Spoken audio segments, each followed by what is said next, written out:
Perfect. So thank you for joining, guys. I have done a couple of these ones in the past couple of months, and I'm starting to realize Fridays might not be the best day. So I'll keep that in mind when it comes to availability. So today we're going to do a little bit of an overview of all things tax and tools that every EA must know. And I did a compilation of things that not only I have used in my career, but the EAs that I coach that find successful. So, with that said, I'm going to tell you a little bit about myself. I started my career as an EA. I have over 18 years of experience in the EA role in different sectors. And also, very early in my career, I decided to go into project management, which has helped me a lot in the EA career overall. Currently, I'm an EVP at Next Level Catapult for the past 3+ years. And one of the verticals that I own is the EA coaching section of the business. Um, and let's talk about technology. I remember way back when I started my career, we didn't have a lot of the tools that we have nowadays, especially, with all the boom of AI and all things out there now to streamline processes. So this has made a huge impact in all things efficiency and productivity and the ways and all the things out there that we can use to really streamline processes. And today's webinar, I broke it down in some things that might seem a little bit obvious to some, but maybe to some of you might be new. So feel free as I start running through them to tell me a little bit about what you're using, what you're not using, and what you potentially would like to know a little bit more about. So first things first, we all talk about communication platforms. Ideally, in the current role that you're in, you already have something set up from your business, whether it's Microsoft Teams, Slack, Zoom, or Google Meets. One of the things that I encounter as I start talking to different EAs and even executives and people in the organization is that a few companies have too many ways to communicate. So they might be in the Outlook umbrella and we use Microsoft Teams, but somehow someone in the organization decided to implement Slack for certain communications and things like that. So one of the things that I wanted to bring up here is the way for you to excel at all this and take ownership of all these sort of communication platforms is the best practices. And I think as EAs, the best thing that you can do here is to think about the best practices, right? If you have an opportunity here to streamline processes and, for example, organize channels and teams, um, creating dedicated channels for specific projects, departments. And one of the things that I work a lot with EAs as we start coaching and on these communication platform things is that one thing you could add great value here is to set up communication guidelines, right? To establish these guidelines so everyone is on the same page. And for example, I'm coaching a client for the past few weeks that one of the things that she's saying is that there's so many channels and she's using Slack, for example.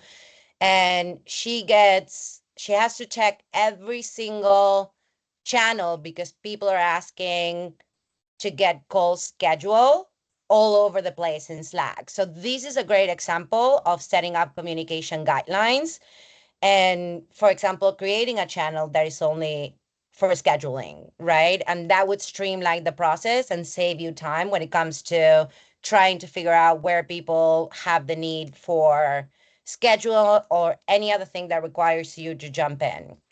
Another thing that I recommend to do it on a weekly basis and set all this time in your calendar is to regular clean up and archive, like anything, whether you're Microsoft Teams, Slack, Zoom, or Google Meets, go and clean up because that's going to give you a lot of visibility of all the things that are happening within the organization and would allow you to step up if you need to jump in something that might have fallen through the cracks.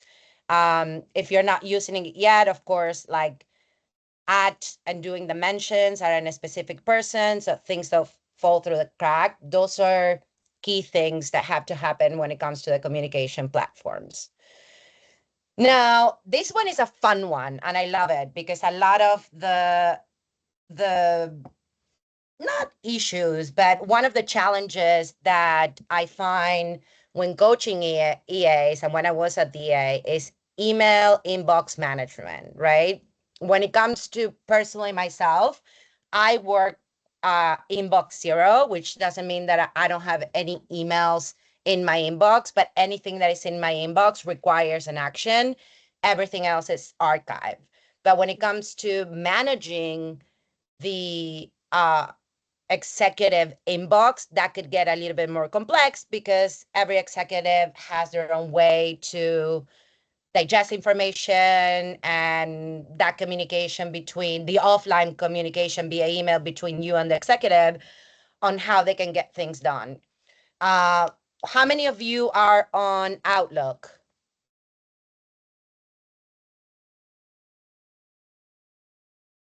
We use Outlook here, where I'm at.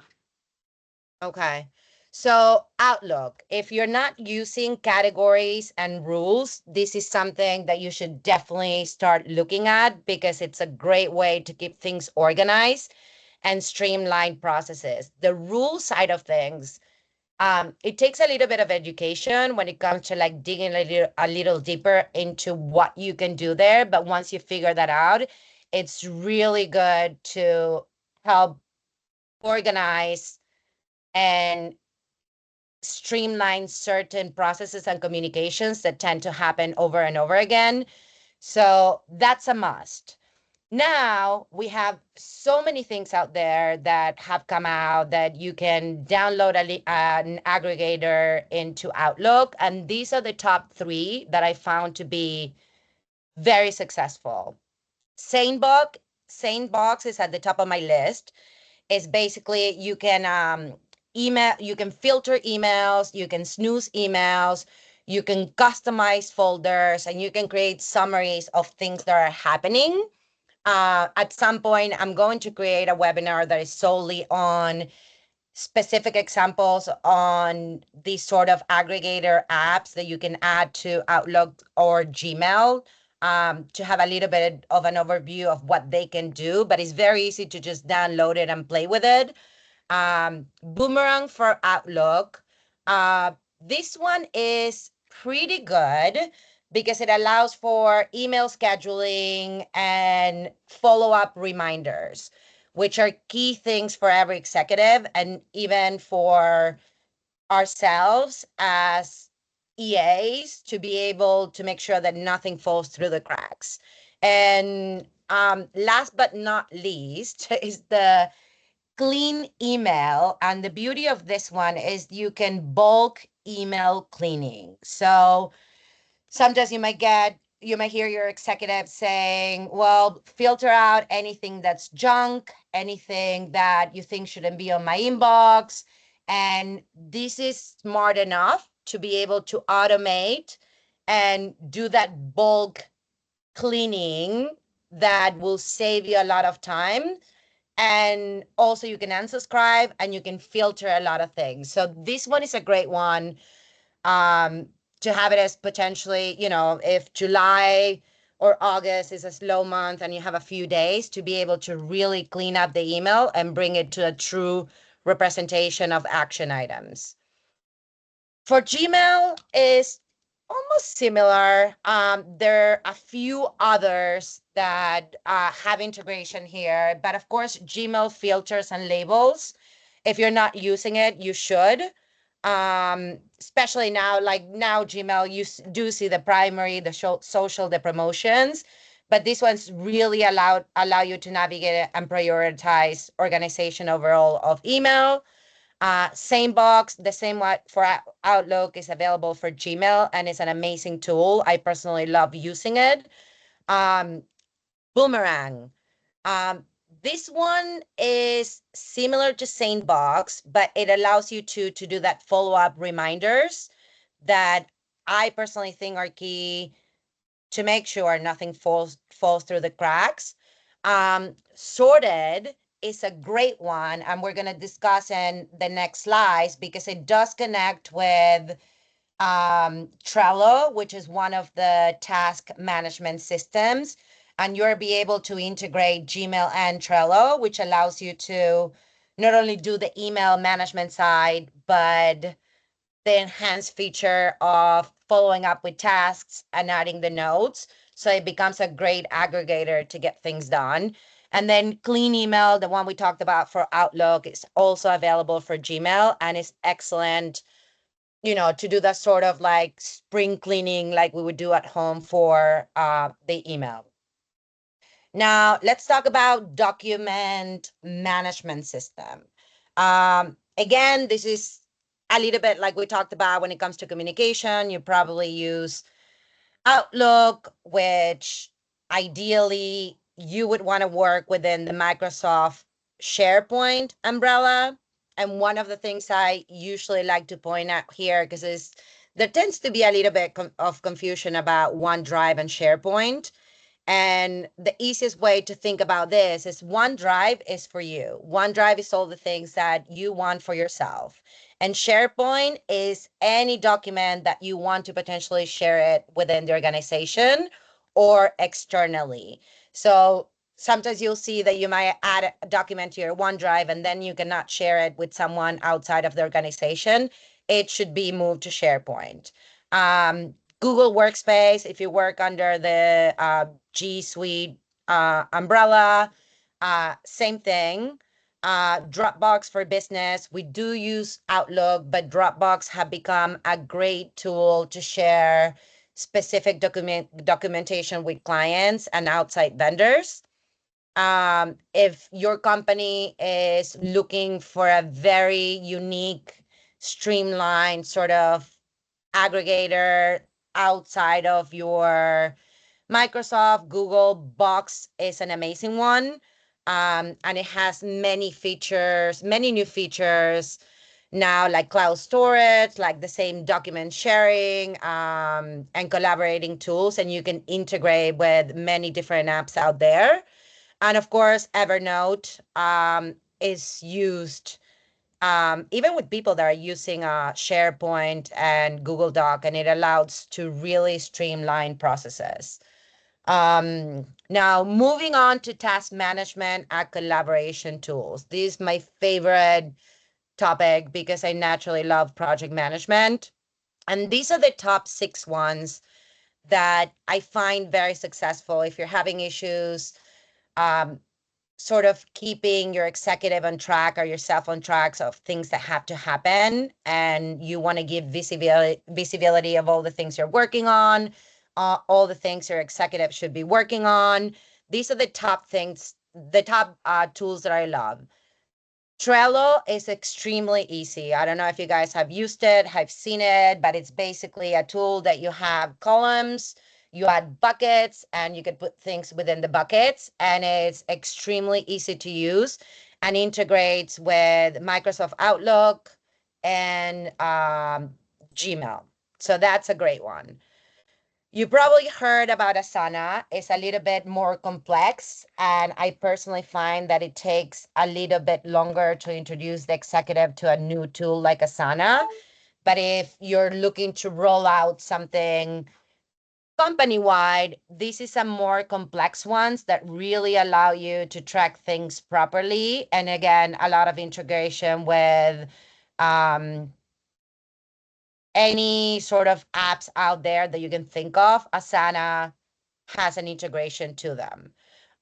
Personally, because we're under the Microsoft Outlook umbrella, and I like to stay in within the umbrella that the organization uses, we do use Microsoft To Dos and Planner. Again, going back to OneDrive and SharePoint, the differentiation between Microsoft To Do is the Microsoft To Do side of things is to track your own personal work, and the Planner is to collaborate. So anything that you create in Planner, you can create a board, which is similar to Trello sort of things with the buckets that are completely customizable. and you can share with your executive or potentially a team if you're working on, I don't know, say you're working on an office move and you need to have 3 people involved in this a specific project. You would create a board called office move. You're going to have the buckets. You can assign buckets to that specific person, and you can add all the documents from SharePoints and follow-ups into Planner, and which is what I love. Then you can add that to Microsoft Teams, and you have a tracker in the Teams app of things. Some people do use other things. Todoist is a great one that people use because it's very simple and it has platform support. But this would be something that I wouldn't recommend if it's just between you and your executive, because it's a little bit more complex on the things that you could do. A lot of our clients do use Monday.com, even though they're in the Outlook and Gmail umbrella. And this is an amazing, amazing tool because it really allows to track anything possible under the sun. And you can create reports that say your executive, you have a Monday morning like sales meetings, and the sales team needs to go in there and update a specific informations. You can pull a report on progress, on KPIs, on you can do goal setting, and then it allows you to truly give your executive a real time report of things that are going on that would prepare them for a meeting. And my very favorite, I got introduced to it a couple of years ago. You might have heard it, is Notion. The beauty of Notion is that you can create wikis of anything that you could possibly think under the sun, and they're already pre-made templates that is very customizable. And for us as a company, we do use Notion because we share a lot of information with our clients, and we do a lot of brainstorming. And if you have not logged into Notion yet, I recommend you do, because more and more companies are starting to migrate to Notion because of the flexibility of being able to create amazing looking customizable pages with anything that you can think of. Um, Now, note taking apps. This is, we talked about Evernote. Probably your executives do talk about note taking. Um, Personally, I do love Notion. We do all our note taking in Notion. Um, you guys maybe heard about Evernote, Microsoft OneNote, Google Keep, and Bear is a new one that has become really, really popular because you have a lot of themes, you have a tagging system, you have advanced search. So if you are thinking about potentially a new app out there outside of what you might already be using at the moment, do check out Bear because it's a great one for integration and all things smart searching and all of that. Now, this is a fun one. And I feel like, I'm old fashioned. I'm always like, I'm the one that does the scheduling, even today. And in my career, like, and with my team, I still use Outlook calendar, and I go and look into it and done, right? But there's so many new apps out there that have streamlined this process beautifully. Number one is Zapier. You might have heard not only for calendar synchronization apps, but anything possible out there that comes to automation. If you haven't created an account, I would really encourage you to go into Zapier and create accounts for automation. And Zapier does a great job connecting workflows, especially between email and calendar syncing. And you can integrate with Google Calendars, Outlook, Trello, Slack, and any possible app that you can think out there. Um, Calendly, this is basically calendar scheduling on steroids because it simplifies the way you can schedule, especially if you have complex scheduling. This is some one that you should definitely look into. And if you're under the Outlook umbrella, you might have heard about Microsoft Power Automate. If you are in the Outlook umbrella and you haven't searched the Microsoft Power Automate features, I also recommend to go into it and really play around with it because you have so many automation workflows, app, and third-party services that you would not believe how you can streamline processes here, especially when it comes to calendar synchronizing. And it's only getting better. They keep outdating Outlook. Now you're probably seeing is really pushing you to update to the new version. And the Microsoft Power Automate it's here to stay, and it's gonna start integrating and automating anything from calendar in Outlook to SharePoint to anything possibly under the sun. And then a really fun one that I found that connects different apps and automates task is if this then that, and you can hear by the title is really like telling the software, if this happen I want you to do X. And I tried it out just to see how it worked, even though I wasn't going to implement it, but a few of the clients that I coach use it, and it has done wonders with time saving. So that's a fun one to definitely look into and check out. Now, this is a super, super fun one. And I don't know if you guys are struggling with techniques for prioritizing and delegating tasks, but here are the top five that I find very successful. Number one, you might guys probably might have heard or seen the Eisenhower matrix. And I'm sure if you're on LinkedIn or somewhere in there and you read some articles or read books or something out there, you see a square, right? And usually you're gonna like, and it's basically divided into to do, which is your first, and that's the urgent and important that has to happen. Then you have the ones that you schedule that are important but are not urgent. And those are the ones that should go in the calendar and you should allocate time to get it done. Then the ones that you could potentially delegate that are urgent but not important, and thinking about that delegation mentality of like, is this something that I could potentially delegate? And then the ones that you should eliminate, which are not urgent and not important.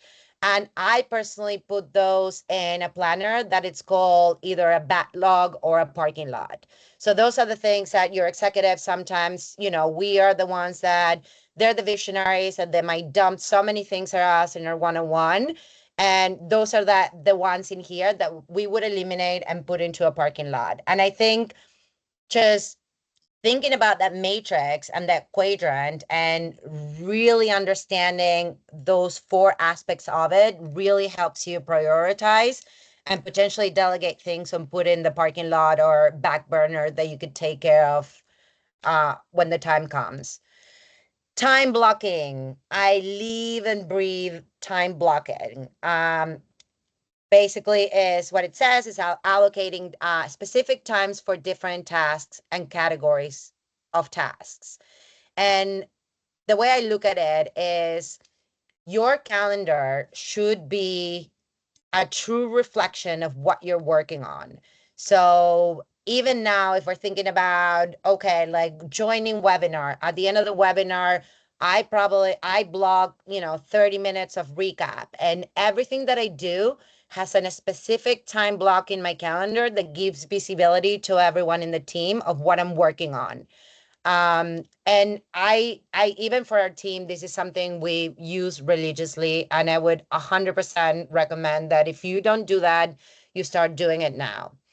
Pareto principles. This is the 80-20 rule. You might have heard talking about this many, many times, but basically it's like It focuses on the 20% of tasks that will generate 80% of the results. With a role like EA that it's so reactive sometimes, we do need to prioritize. And I usually think of it, anything that would take me less than 5 minutes, I get it done. I respond to the email, I get it done, no problem. If I'm overwhelmed and there are a lot of things to get done, I do think of the 2080 to be like, all right, 20% of the tasks that would generate 80% of the results. And that keeping that in mind will push you to truly think strategically of what are the things that you really need to get done to move the needle with your executive. A few of the EAs that I work with do use this responsible, accountable, consulted, informed chart. And basically what this says is define roles and responsibilities for each task or project and really say, okay, who's responsible for this? Who's accountable for this? Who needs to be consulted and who needs to be informed? And sometimes this one is a great brainstorm of people that you need to keep in the loop if you're working with our executive and other people are part of that project and keeping everyone in the loop of what's happening, so nothing falls through the cracks, and then you don't have to repeat yourself and have to go back and explain something again to someone else. And last but not least, of course, daily and weekly reviews. You should be doing daily and regularly reviewing and adjusting your tasks lists and priorities for the week and for the day, every day and every week. And one of the things here that I would recommend to do when it comes to the executive, not only looking at the daily and the weekly, but looking ahead, 2, 3 weeks ahead are key to really setting our executive up for success, because there might be things that are completely falling through the cracks for them. Now, tools you should know, and I absolutely love. And today I was thinking about another one that I forgot and I used in the morning. But of course, you might have heard of Canva. I am very self-sufficient, but I'm not the most sort of PowerPoint guru pro, and Canva has saved my life when it comes to design or creating something pretty that, especially when it's last minute. If you are not using Canva, I recommend you sign up for it and use it, because there's so many features for like graphic design, photo editing, images, fonts, anything that you can think of in the sort of graphic design side of things is there. Of course, now ChatGPT, I had to put it here because I don't know if your company has any sort of guidelines in terms of using ChatGPT. But if you don't, if you're not signed up for ChatGPT, you should at least for the free version. And these can not only help you automate tasks, but analyze data quickly and streamline workflows. For virtual meeting note takers, I believe we had a Firefly joining earlier that I declined because it messes up the recording of the webinar. But outside of Firefly, which is one of the top 5, the ones that I love the most just by trying all these different AI note taker tools are Aboma and Civil. I put Aboma first because it does a great job with the transcripts, and it's pretty affordable. You're probably looking at $25 a month, and it's a great tool. Not only you get the recording, but you get an amazing transcript that you can always go back to. And my most favorite one is Sybil. It's a little bit more expensive. It's probably around $79 a month, but the breakdown and the overview of the talking points, who seemed engaged, who didn't, it recaps next steps. It does an amazing job at really breaking down long conversations into actionable tasks. And last but not least, Many of you might have protected Excel password protected somewhere for all things password for executive. I cannot recommend enough to sign up for 1Password, because nowadays there's so many things out there that could potentially hack into a Google Sheet, an Excel in Outlook, and Google Password has all the protection that you need to keep your executives' information safe, and you're able to log in to his account, and so is he. So everything is saved, and you don't have to go back and look for a password in a document. So those are my favorite ones. Oh, and the one that I wanted to mention that I didn't put it here, but I was working early in the morning. If you haven't, if you need to sort of map out projects or create really cool like org charts or things that require brainstorming, Miro, Miro, is a great one. I was looking today into, I had to create a very complex sort of um, really org chart of things and buckets. And if this happens, that happens. And it did a beautiful job really setting up that visual and comprehensive workflow. And that's definitely a tool to check into. And I'll add it to the presentation if you guys want to check it out. And then let's talk about AI and how to use ChatGPT. It's funny because from all the clients that I have and the EAs that I coach, we're probably into the 50-50. 50% of them use them, 50% of them don't use them. Out of the 50% that use them, probably 15% know how to use it efficiently. And if you're not signed up yet, you can go into ChatGPT. The ChatGPT 3 is free. The things that happen with ChatGPT 3 is that you don't have a lot of the functionality of the latest paid version that you have now. And I believe it's probably like $20 a month, and it's absolutely worth it because there's so much you can do here, so many things that you can automate. But one of the things that I want to emphasize about ChatGPT is that ChatGPT should not be used to create things. It should be used to review rather than create it. And the best advice I could give when it comes to ChatGPT, and I use it religiously just for really allow me to give me options of things that I wouldn't have thought of. And right now, if you are signed up for it and you haven't truly utilized it properly, it's all about prompting. And if you think about a silly example that I always like to use. Think about a really complex scheduling between 6 executives, and all of a sudden they want to schedule a call between someone in India, someone in Dubai, someone in the US, someone that prefers mornings, someone that prefers nights, right? And you have all these different emails, this chain of emails that give you all these options and availability.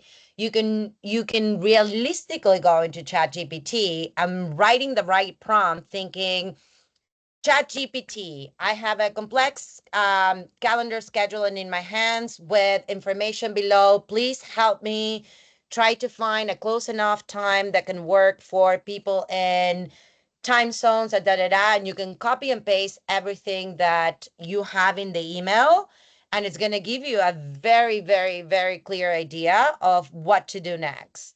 Another thing that, for example, I use it for, and again, it's all about prompting. It's about thinking about, sometimes you might get an email from the executive that you don't know how to decode, and you can be truly honest with your bot and say, I received an email as an executive assistant. I received an email from my executive.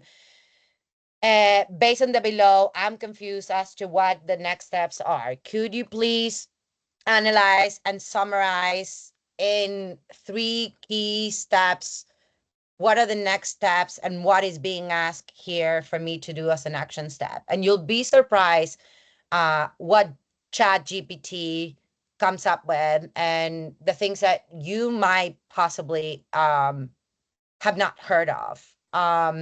So I would love to hear a little bit about you guys. And if you want, I'm going to stop sharing. And if you guys are okay with it, I would love for you to get on cameras if you guys would be available to do that.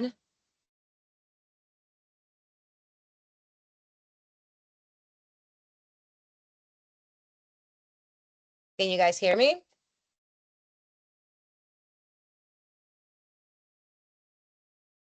I can hear you, Michelle. Unfortunately, I'm not able to get on camera at the moment. But I can kind of go into a little bit of an intro of my role and kind of tools that have been helpful to me in ChatGPT, if that's helpful. Sure. Can you Yeah, guys so hear us, Erica and Hallie? Yes, Michelle, I can hear you. I can That's turn my great. camera too. Whatever you guys think, if it's possible. If not, it's okay. But we'd love to hear about you guys. What you found. I would love for this to be a little bit interactive in the next few minutes that we have. And if you guys have any questions, any things that you guys have implemented that you think would be useful, or anything that you struggle with, that you can come out with from this webinar with a tool that you could potentially implement in your current role. in my current role, I actually use ChatGPT to summarize and create transcripts for very detailed engineering notes. A lot of times it's like a group of, 10 to, sometimes 12 to 15 engineers who are all talking very high level, acronyms, they're referring to things that I have no background in. So it just doesn't make sense to me, but I'm tasked with notating them and correctly transcribing them. So oftentimes what I can do um, within uh, within ChatGPT, I actually took a course on Coursera called Prompt Engineering for ChatGPT. And Mm-hmm. what that does, it allows you to learn how to prompt ChatGPT to spit out the information that you're providing it, and allows you to structure, that template that comes back out. So, one of the things that the actual course taught me how to do was you can ask ChatGPT to act as your assistant, to act as your executive Mm-hmm. assistant. And you can say, act as my personal assistant, summarize the following transcript, provide bullet points and action items.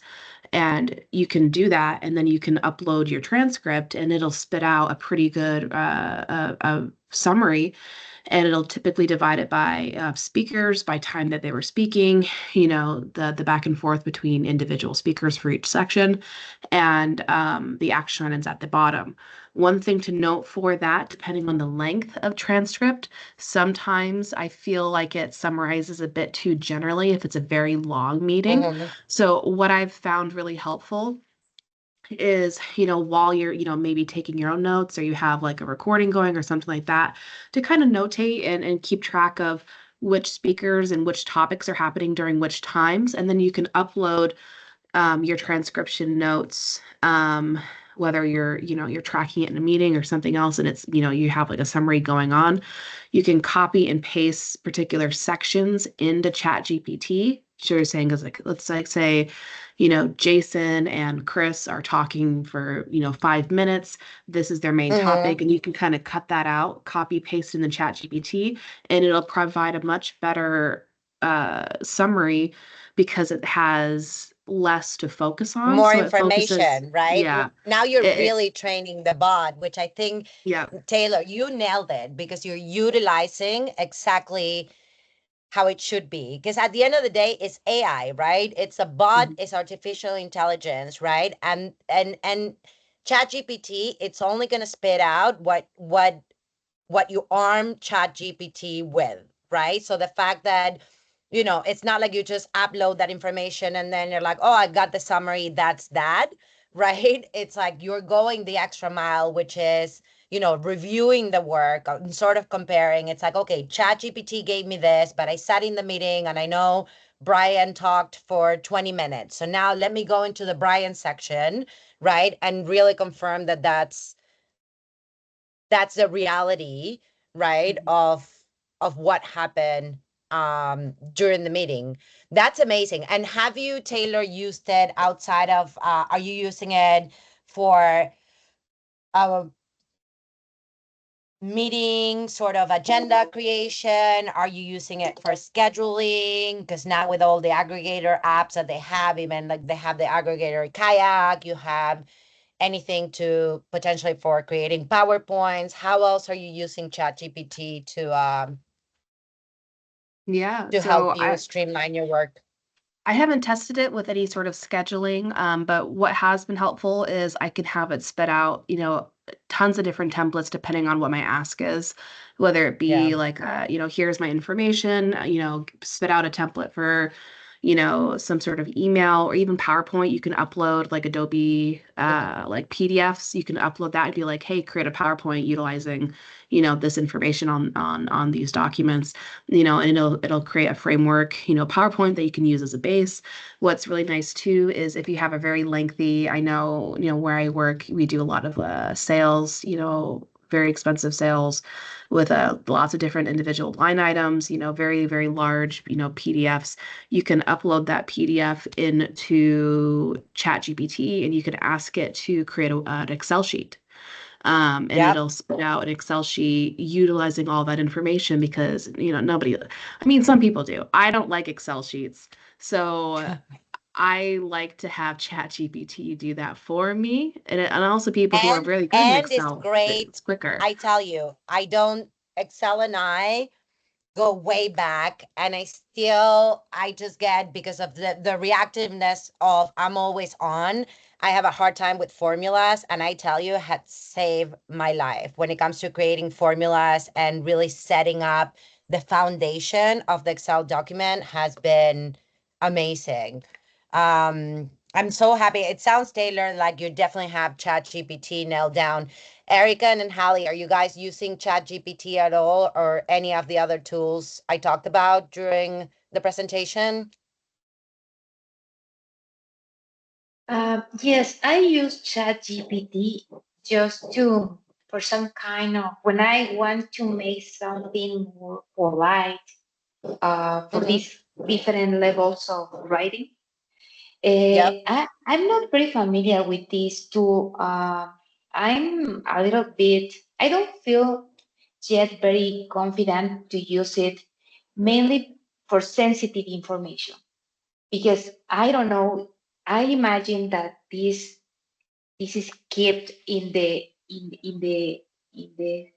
side, or I don't know, and I don't feel very comfortable, because I think that maybe this information can be seen by a lot of people. So I don't feel very comfortable with that. And your God is on point when it comes to ChatGPT free, the 3.1. Anything that you input in there, technically you're allowing open AI to analyze that information, because that's how it creates intelligence. Every time you're in the free version, anything that you input in there and the results that you get, and if you gave feedback to the bot to give you something else, it all goes somewhere to be able to improve the bot. So the free version, I agree.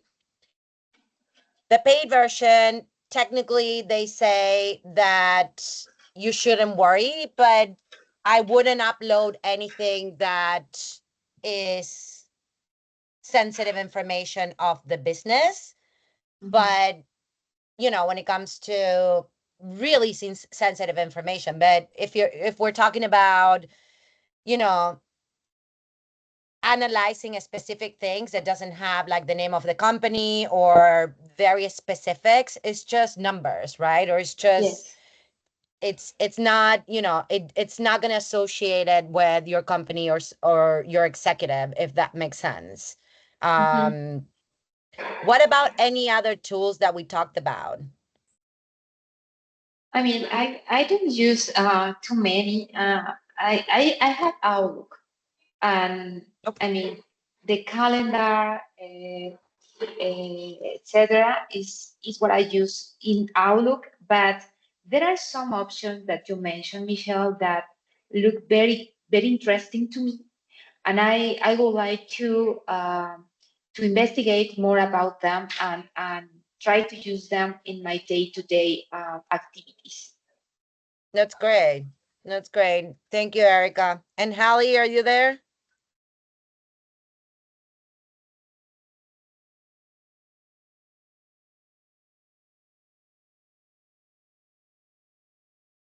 It doesn't sound like she's able to unmute herself, but um I wanted to wrap up.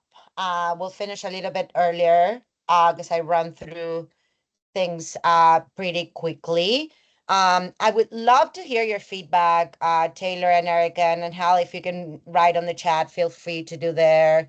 Um, what are the things that you would like to see when it comes to webinars, or potentially something that you're struggling in within your role, that you would think would add value in your role to focus on in upcoming presentations?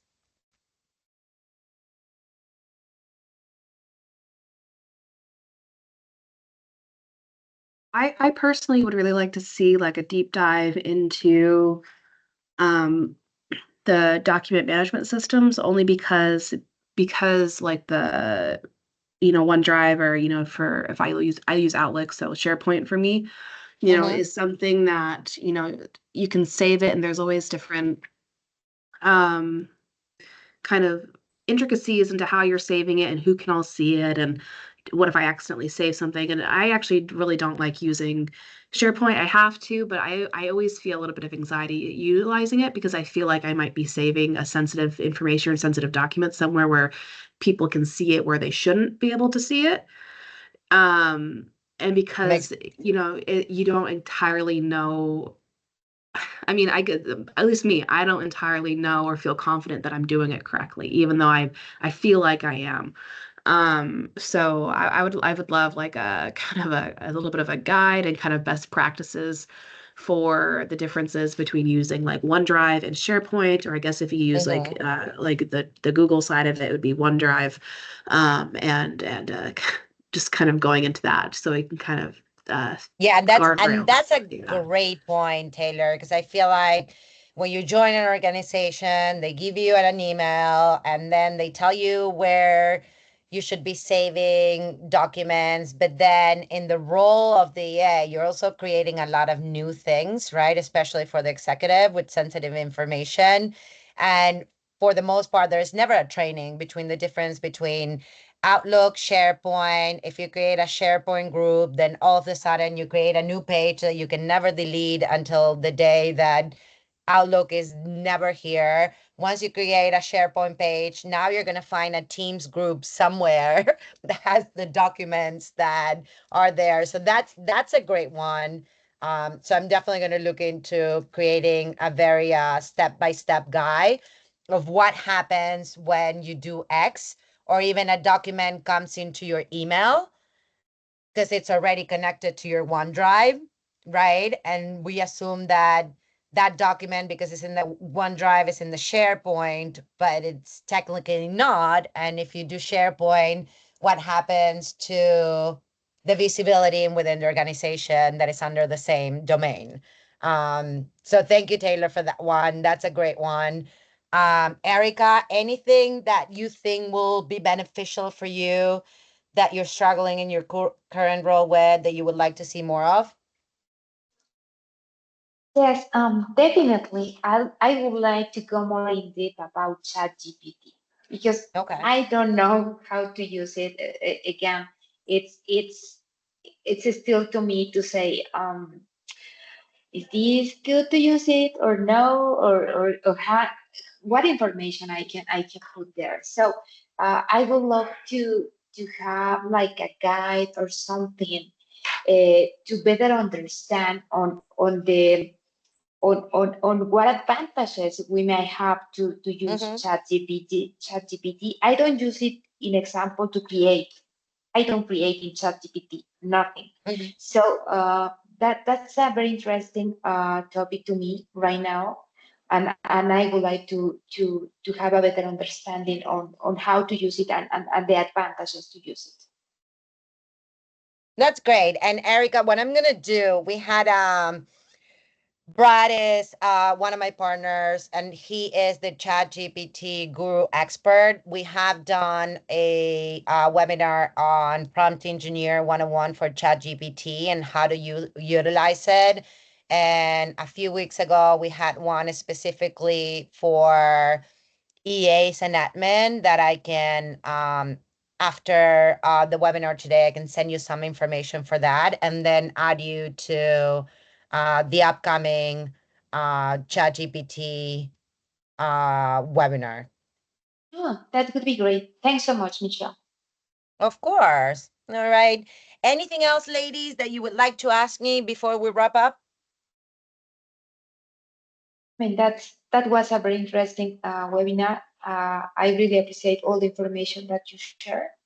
And again, there are some tools that definitely I will try to investigate more so I can use them in my job. Thank you. That's great. You're welcome. Taylor? Yeah, quick question. Yeah, thank you so much for your time, Michelle. I noticed that you're recording. Will we be able to access the full recording after this? Yes. Perfect. I'll do the recording. I'm going to share the PowerPoint and I'll send a breakdown of all the things we talked about. And if you guys have any questions and something comes up and you're like, all right, I'm in between utilizing Planner or potentially Monday.com because I started looking into it and I have a couple of questions. I'm here to answer any questions that you have and any way that I can help with. Feel free to send me an email. And I'm starting to post a lot of information and learnings that I get through the coaching sessions that I have with my clients through a LinkedIn group because my vision of these webinars and creating a group is that we're able to potentially have weekly fire chats with EAs or admins at the same level in their career where we can discuss learnings, new tools, new things are happening, talk about any potential blockers that we might be working on because at the end of the day this is a role that you never stop learning and you're always learning new things from peers. So feel free to join the LinkedIn group and I'm here as a resource for anything that you need. Thank you so much. I appreciate it. All right. Thank you guys. Thank you. Bye. Have a good day. Bye-bye. Bye.